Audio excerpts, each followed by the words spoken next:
So similar to क्या होता है कि सिमिलर टू दैट मीन्स कि सिमिलर जो ये जो हीटिंग सरफेस है उसको हम क्या कर सकते हैं, वर्टिकल डायरेक्शन में भी यूज कर सकते हैं. So force circulation evaporated that is same with vertical heating element. जो पिछले टाइप में क्या किया था कि हमने हॉरिजॉन्टल रखा था जो ये हीट एक्सचेंजर है, तो अगर हम हीट एक्सचेंजर को वर्टिकल भी रख सकते हैं तो उससे क्या हो जाता है कि in that type of vertical heating treatment, the solution becomes superheated and flashes into mixture of vapor and liquid just before entering separator due to reduce the static head when it is flow from the exchanger to the separator. मतलब क्या होता है कि जो solution है वो क्या होता है, सुपर हीटेड होता है एंड फ्लेसेस होता है into mixture and vapour liquid just before entering separator. Separate के अंदर एंटर होने से पहले उसका क्या हो जाता है कि रिडक्शन स्टैटिक हेड रिड्यूस होता है when it is flow from the exchanger to separator. Okay, the two phase mixture impinges on a deflector plate in the separating place and the vapor are removed from the top and liquid is returned into the centrifugal pump. मतलब क्या होता है कि similar उसी की तरह इसी के अंदर भी क्या होता है कि वेपर जो है उसको क्या होता है वो टॉप ऑफ द शेल वो रिमूव हो जाता है एंड अगेन जो लिक्विड पोर्शन है वो सेपरेटर्स के अंदर जो डिफ्लेक्टर है और लिक्विड को अलग कर देगा और वेपर को रिमूव कर दे अलग कर देगा. देन आफ्टर वो क्या हो जाएगा सेपरेटर थ्रू वो क्या हो जाएगा नीचे की तरफ फिर से वो फीड के अंदर ऐड होके फिर सर्कुलेटिंग पंप से फिर से वो हीटिंग ट्रीटमेंट के लिए हो जाएगा. Okay, so now in case of vertical heating element, okay, so क्या हो जाएगा,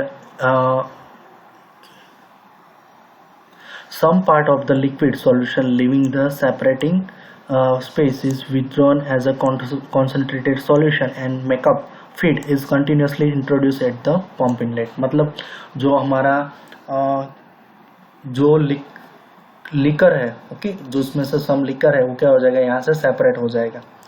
in case of vertical heating element single pass shell and tube heat exchanger is used. उसके अंदर क्या यूज होता है, single shell and pass heat and shell and tube heat exchanger use होता है, सिंगल पास.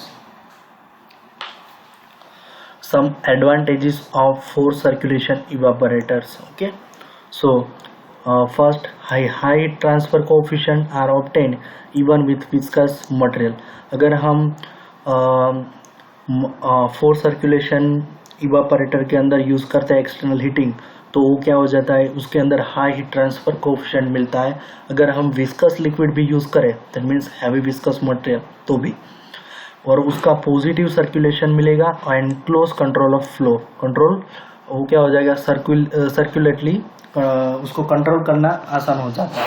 और उसका जो पॉजिटिव सर्कुलेशन दैट मीन्स क्या होता है ओनली वन डायरेक्शन. जैसे हीट एक्सचेंजर में से सेपरेटर में से फिर से वो बॉटम प्रोडक्ट थ्रू निकल जाएगा, बॉटम प्रोडक्ट थ्रू, और फिर से क्या हो जाएगा पंप से फिर से वो क्या हो जाएगा हीट एक्सचेंजर में जाएगा. तो ये क्या हो जाएगा पॉजिटिव सर्कुलेशन होता है.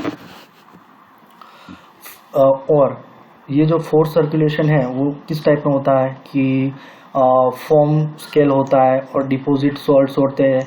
और ये जो टाइप के प्रोडक्ट है तो वो कहाँ उसको हैंडल करने के लिए को इवोपरेट करने के लिए कौन सा यूज होता है, force circulation type of unit provide करते हैं. ओके, उसके अंदर जो रेसिडेंस टाइम है लिक्विड का वो क्या है ट्यूब के अंदर वेरी कम है. वो क्या है 1 से 3 सेकंड कम है क्योंकि उसके अंदर उसकी हाई वेलोसिटी की वजह से वो क्या हो जाता है तुरंत उससे पास हो जाता है. सो उसके अंदर हीट सेंसिटिव लिक्विड ही हम उसके अंदर यूज कर सकते हैं.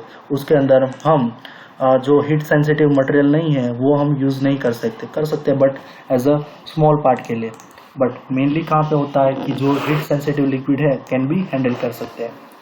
और इसका मेन डिसएडवांटेज ये है कि ये हाई पंपिंग कॉस्ट करना पड़ता है. इसके अंदर क्या करना पड़ता है हाई पंपिंग कॉस्ट.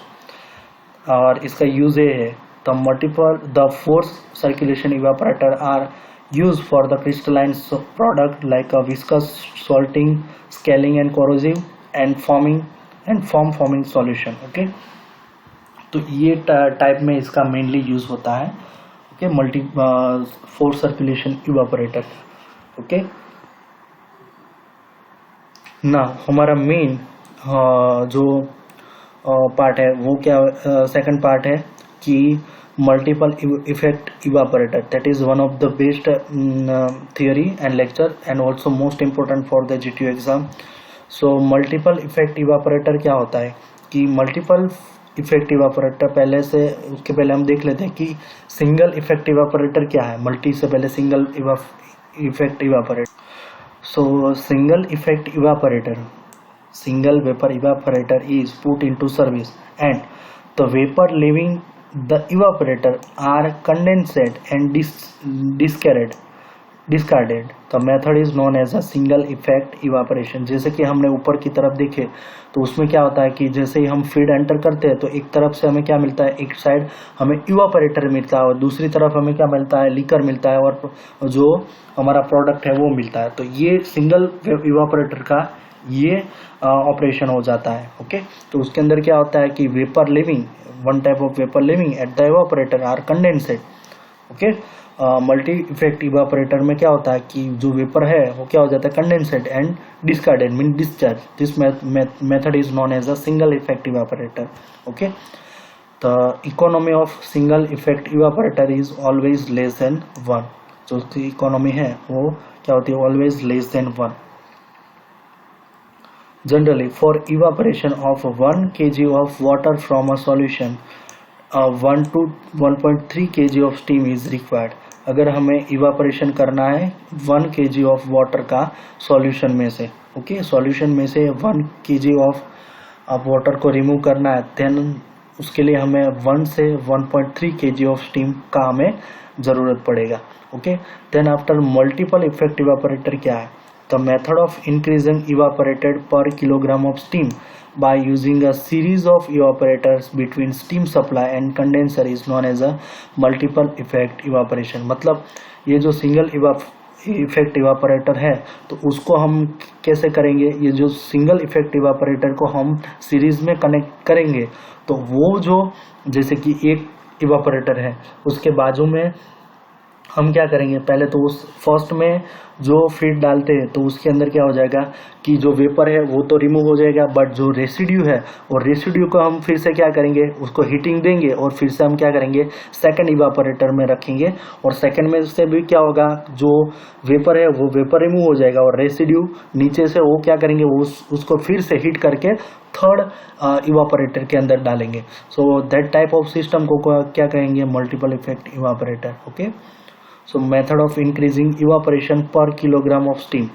जैसे कि हमने यहाँ पे बोला कि 1 किलोग्राम वाटर का इवापोरेशन करना है सॉल्यूशन में से, तो हमें 1 से 1.3 किलोग्राम तक स्टीम चाहिए. तो वो स्टीम का क्या करना है कि हमें यूज़ करना है, और तो क्या करना है, हमें इंक्रीज करना है इवापोरेशन रेट पर किलोग्राम. तो क्या करना है कि इवापोरेटर को मल्टीपल सीरीज में कनेक्टेड करना है. Okay, so the method of reusing the latent heat it call multiple effect evaporator. Okay, so multiple effect evaporator का जो ये टर्म है वो हम देखेंगे. जो ये मल्टीपल इफेक्ट इवापोरेटर सिस्टम है उसके अंदर it is possible theoretically to evaporate n kg of water from 1 kg of live steam feed. okay, where n is the number of effect. मतलब क्या है कि मल्टीपल इफेक्ट इवापोरेटर सिस्टम से possible कर सकते हैं 100%, दैट मीन्स इवापोरेट कर सकते हैं of n kg of water from 1 kg of live steam feed. मतलब कि हम मल्टीपल इफेक्ट इवापोरेटर यूज करके 1 kg में से भी हम पूरा nth kg तक हम वो क्या कर सकते हैं, उसके अंदर से रिमूव कर सकते हैं. If the vapour from one evaporator is fed to the steam chest of second evaporator as a steam supply, the steam is called double effect evaporator system and so on. okay, तो मतलब क्या होता है कि पहले जो evaporator है उसका स्टीम क्या करेंगे, उसका जो वेपर है वो एज अ यूज करेंगे सेकंड इवापोरेटर में हीटिंग ट्रीटमेंट के लिए। Okay, so generally 3 methods for the multiple effect evaporation system के लिए है। तो उसके अंदर क्या होता है, एक तो फॉरवर्ड फीड रखते हैं, दूसरा बैकवर्ड फीड रख सकते हैं, and third one is mix feed रख सकते हैं। ओके, सो ये हम नेक्स्ट लेक्चर में देखेंगे।